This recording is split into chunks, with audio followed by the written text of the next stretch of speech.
যুদ্ধ কখনো একটি দেশের শান্তি বয়ে আনে না। দ্বিতীয় বিশ্বযুদ্ধের পর যখন জাপান মুখ থুবড়ে পড়েছিল, তখনই সেখান থেকে আবির্ভাব হয় এক ভয়ঙ্কর প্রাণী যার নাম গডজিলা। সে এসে পুরো জাপানকে আবার তছনছ করতে থাকে। এ যেন মরার উপর খরার ঘা। কিন্তু জাপান কি পেরেছিল এই ভয়ঙ্কর প্রাণী গডজিলার মোকাবেলা করতে, নাকি এই ভয়ঙ্কর প্রাণীর হাতে একে একে তাদের জীবনের বিসর্জন দিতে হয়েছিল? বলছিলাম 2023 সালে মুক্তিপ্রাপ্ত গডজিলা -1 মুভিটির কথা। তো চলুন আর দেরি না করে সে ভয়ঙ্কর প্রাণী গডজিলার মোকাবেলা করা যাক। গল্পের শুরুতেই 1945 সালে দ্বিতীয় বিশ্বযুদ্ধের পরেই শিকিশিমা নামের একজন জাপানিজ পাইলটকে তার প্লেন নিয়ে জাপানের একটি দ্বীপে অবতরণ করতে দেখা যায়। আর এই দ্বীপে আগে থেকে কিছু মেকানিক যুদ্ধবিমানকে রিপেয়ার করার জন্য অবস্থান করছিল। তারা শিকিশিমাকে জীবিত ফিরে আসতে দেখে সেখানকার সিনিয়র মেকানিক তাচিবানা তার উপর রেগে যায়, কারণ এই যুদ্ধে শিকিশিমারও শহীদ হওয়ার কথা ছিল।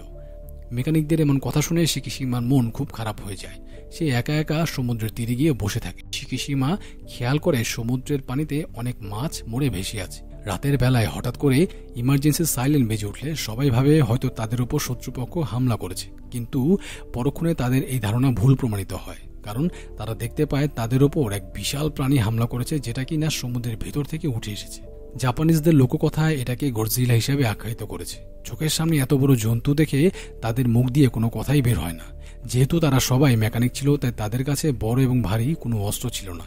এই জন্য তারা সবাই মিলে লুকিয়ে পড়ে, আর তাদের চোখের সামনে গডজিলা চালাতে থাকে ধ্বংসলীলা। তখনই মেকানিকদের লিডার তাচিবানা শিকিশিমাকে দ্রুত তার প্লেনের ভিতরে যেতে বলে, কারণ প্লেনটা যুদ্ধের হওয়ায় তার মধ্যে কিছু শক্তিশালী অস্ত্র ছিল।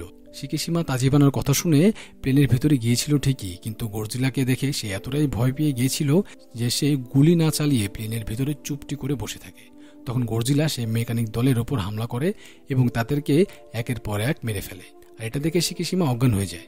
পরের দিন সকালবেলা যখন তার জ্ঞান ফিরে, তখন সে দেখতে পায় দ্বীপটা একটা ধ্বংসস্তূপে পরিণত হয়েছে।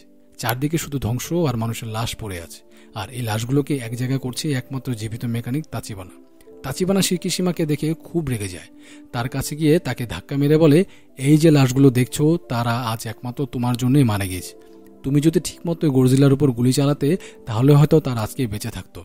শিকিশিমা তাচিবানার কথাগুলো চুপ করে শুনে, আর তার একটা কথারও প্রতিবাদ করে না। সে বুঝতে পেরেছিল ভুলটা তারই। এরপর দেখা যায় জাপান একটি জাহাজে করে বেঁচে যাওয়ার সৈনিকদের তাদের মূল ভূখণ্ডে ফিরিয়ে আনছিল। জাহাজ থেকে নেমে শিকিশিমা প্রচণ্ড অপমান আর লজ্জায় নিজের মুখ লুকিয়ে তার এলাকায় ফিরে যাচ্ছিল।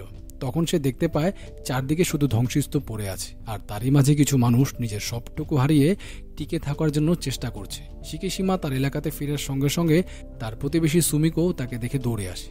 পরক্ষণে সে বুঝতে পারে শিকিশিমার যে কাজ ছিল তাতে তো তাকে জীবিত ফিরে আসার কথা না, আর সেখান থেকে যদি কেউ ফিরে আসে তাহলে সে নিশ্চয়ই তার দায়িত্ব ঠিকমতো পালন করে না।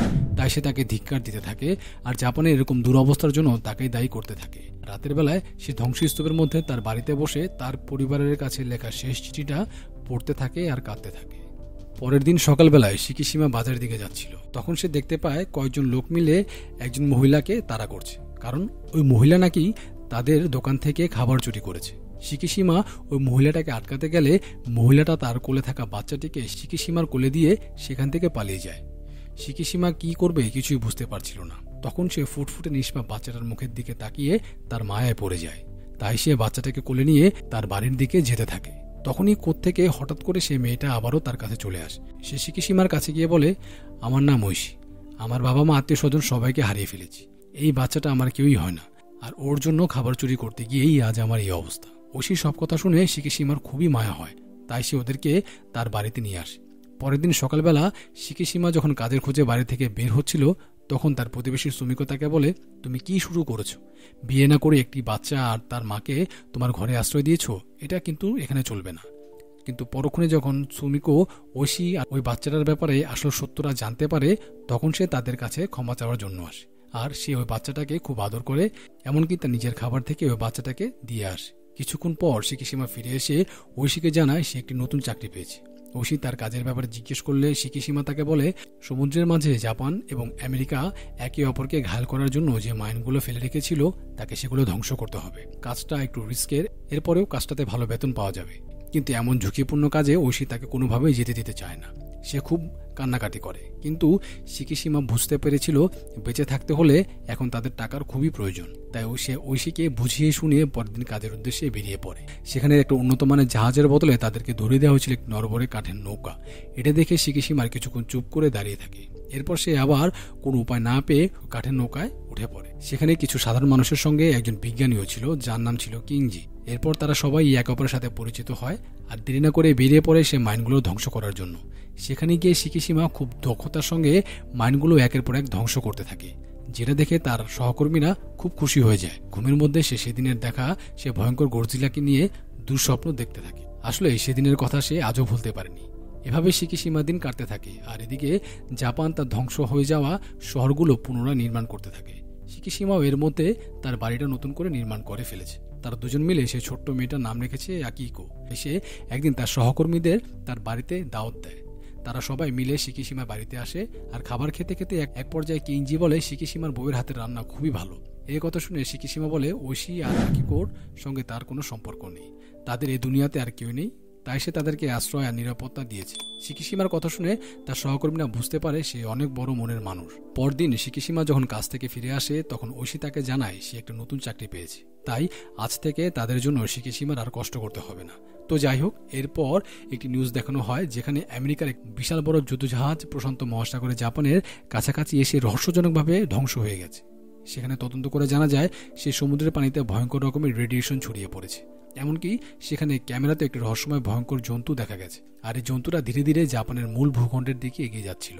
আমেরিকাকে এইভাবে ব্যাপারটা জানালে তারা কোনোভাবে নতুন করে এসবগুলো তদন্ত করার কোনো আগ্রহী দেখায় না। তাই সমুদ্রে অবস্থানরত শিকিশিমার দলকে সেখানে পাঠিয়ে দেওয়া হয় ধ্বংস হয়ে যাওয়া জাহাজটা তদন্ত করার জন্য। তারা সেখানে গিয়ে জাহাজটার এমন ভয়ঙ্কর অবস্থা দেখে সবাই অবাক হয়ে যায়। শিকিশিমা খেয়াল করে সমুদ্রের পানিতে মরা মাছ ভেসে আসছে। তখন শিকিশিমা একদমই শিওর হয়ে যায় যে তাদের আশেপাশে হয়তো কোথাও গডজিলা আছে। তারা সেখান থেকে পালিয়ে যাওয়ার আগেই সেই গডজিলা সেখানে থাকা একটি নৌকার উপর এসে হামলা করে দেয়। চোখের সামনে এত বড় ভয়ানক জন্তুকে দেখে শিকিশিমা সহ তার সহকর্মীরা যেন স্তব্ধ হয়ে যায়। তারা সেখান থেকে পালাতে থাকে, কিন্তু গডজিলা তাদের পিছুই ছাড়ছিল না। তাদের কাছে থাকা মাইন সমুদ্রে গডজিলার দিকে ফেলে দেয়, আর গডজিলা সেটা সঙ্গে সঙ্গে তার মুখের মধ্যে নিয়ে নেয়। যেহেতু গডজিলা তার মুখের মধ্যে সেই মাইনটা নিয়ে নিয়েছিল, তাই মাইনের সঙ্গে থাকা সমস্ত তার ছিঁড়ে যায়। এই জন্য তারা কোনোভাবে মাইনটাকে বিস্ফোরিত করতে পারছিল না। তখন শিকিশিমা বুদ্ধি করে ওই মাইনের দিকে গুলি করে, আর সঙ্গে সঙ্গে মাইনটা বিস্ফোরিত হয়, আর গডজিলা এতে সম্পূর্ণভাবে নিস্তব্ধ হয়ে যায়। মাইনটা বিস্ফোরিত হওয়ার কারণে গডজিলার মুখের এক পাশে সামান্য ক্ষত হয়েছিল, কিন্তু চোখের পলকে সেটা আবার ঠিক হয়ে যায়। এরপর গডজিলা খুব রেগে গিয়ে তাদের উপর হামলা করতে যাচ্ছিল। তখনই সেখানে একটি যুদ্ধজাহাজ এসে গোলাবারুদের মাধ্যমে গডজিলাকে আহত করে। সবাই ভেবেছিল এবার হয়তো গডজিলা মারা গেছে, কিন্তু গডজিলা পানির নিচ দিয়ে গিয়ে সে যুদ্ধজাহাজের উপর হামলা করে আর সেটা পুরোপুরি ধ্বংস করে দেয়। এরপর গডজিলা তার সুপার পাওয়ার দেখাতে থাকে। এবার সে ওই যুদ্ধজাহাজের উপর অ্যাটমিক বেথ ছুঁড়ে মারে, আর এটা দেখে শিকিশিমার সহকর্মীরা স্তব্ধ হয়ে যায়। শিকিশিমা তো সেখানে অজ্ঞান হয়ে যায়।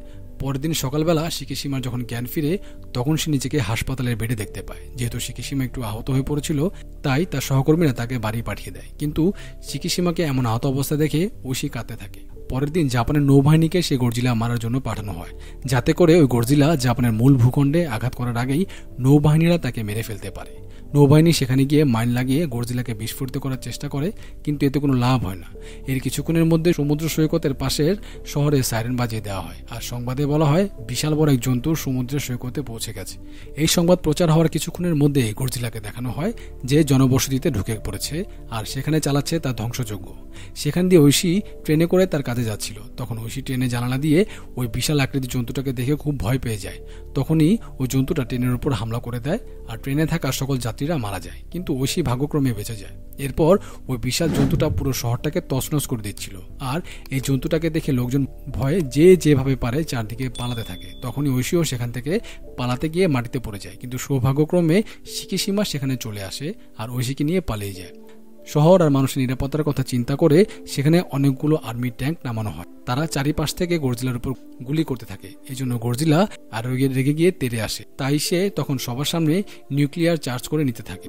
এরপর সে গডজিলা তার অ্যাটমিক বেথের মাধ্যমে সেখানে বিশাল একটা নিউক্লিয়ার বিস্ফোরণ ঘটিয়ে ফেলে, আর সেখানে শিকিশিমাকে বাঁচানোর জন্য ঐশী নিজের জীবন দিয়ে দেয়। আর মুহূর্তের মধ্যে শহরটা একটা জনমানবহীন ধ্বংসস্তূপে পরিণত হয়।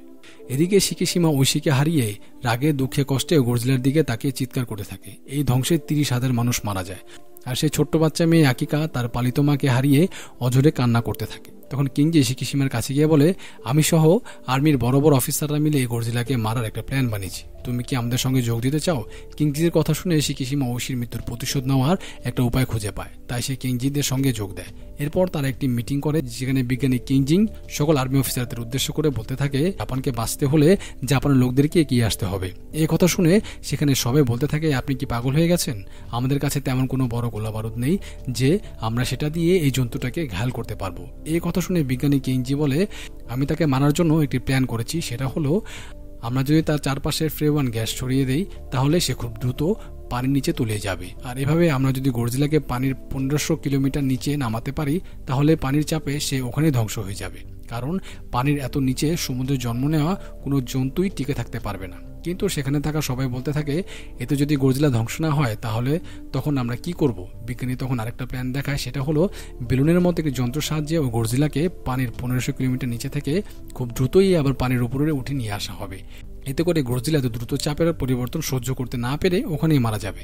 রাতের বেলা শিকিশিমা বিজ্ঞানীর সঙ্গে আরেকটা প্ল্যান নিয়ে আলোচনা করতে থাকে। সে একটা বোমারু প্ল্যান চালাবে, সেটাতে অনেক বিস্ফোরক থাকবে। বিজ্ঞানী যে দুইটা প্ল্যান করেছে, সেই দুইটা প্ল্যান যদি কাজ না করে তাহলে সে ওই বিমান সহ নিজেকে ওই গডজিলার উপর বিস্ফোরিত করে দেবে।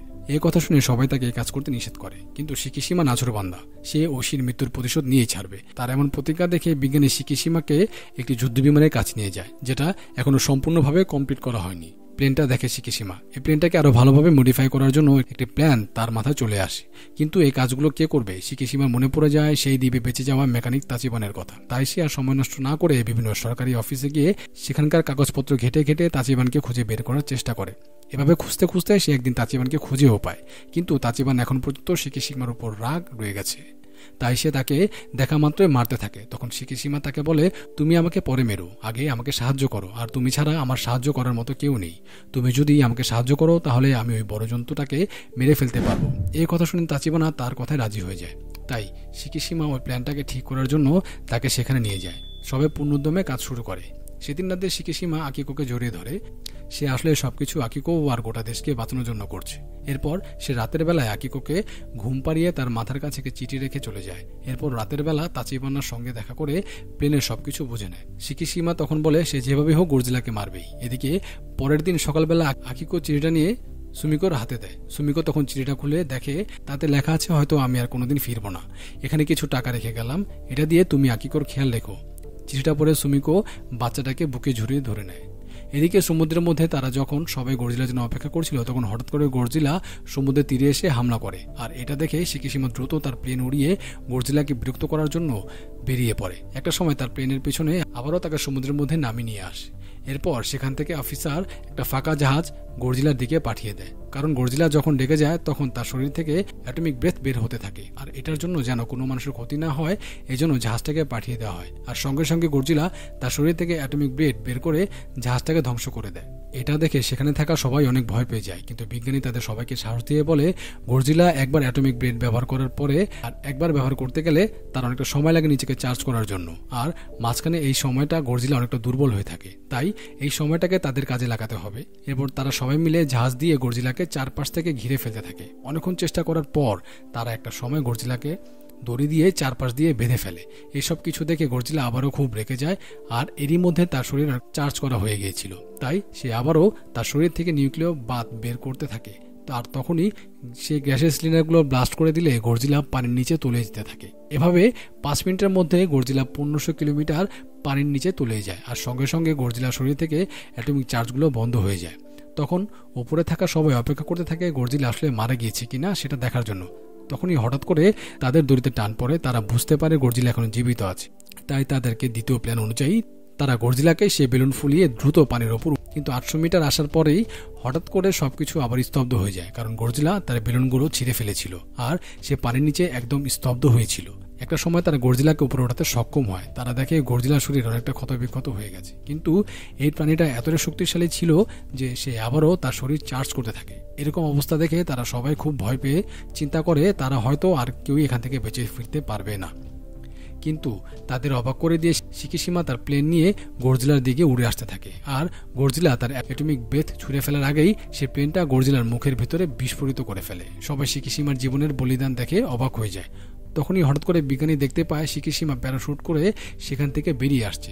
আসলে শিকিশিমাকে বাঁচানোর জন্য তাচিবান প্লেনের ভিতরে একটা ইমার্জেন্সি ইজেকশন সিস্টেম তৈরি করে রেখেছিল, আর এই কারণেই শিকিশিমার প্রাণী বেঁচে যায়। এদিকে গডজিলার মুখ থেকে সেই অ্যাটমিক বাঁধগুলো বের হতে না পেরে তার শরীরের মধ্যে বিস্ফোরিত হয়ে গডজিলা ধ্বংস হয়ে সেখানে টুকরো টুকরো হয়ে যায়। আর তখন শিকিশিমাকে সবাই বীরের সম্মান দিতে থাকে। তারা সমুদ্রের তীরে ফিরে এসে যখন জাহাজ থেকে নামে তখন শিকিশিমার প্রতিবেশী দৌড়ে তাকে চিঠি দেয়। চিঠিটা পড়ে শিকিশিমা নিজেকে আর ধরে রাখতে পারে না। সে আকিকোকে কোলে নিয়ে হসপিটালে দৌড়ে যায়, আর সেখানে গিয়ে দেখতে পায় তার প্রিয়তম এখনো বেঁচে আছে। তার একে অপরকে জড়িয়ে ধরে কাঁদতে থাকে। আর এরকম একটি মুহূর্তের মধ্য দিয়ে আমার গল্পটা এখানে শেষ হয়ে যায়। তো আমার আজকের গল্পটা আপনাদের কাছে কেমন লেগেছে তো অবশ্যই আমাকে কমেন্টে জানাতে ভুলবেন না। আর এরকম আরও নিত্য নতুন গল্প পেতে আমার চ্যানেলটা সাবস্ক্রাইব না করা থাকলে সাবস্ক্রাইব করার অনুরোধ রইল। আজ এ পর্যন্তই, ফিরে আসবো আপনাদের মাঝে আবার নতুন কোনো গল্প নিয়ে। সে পর্যন্ত সবাই ভালো থাকবেন। আল্লাহ হাফেজ, আসসালামু আলাইকুম।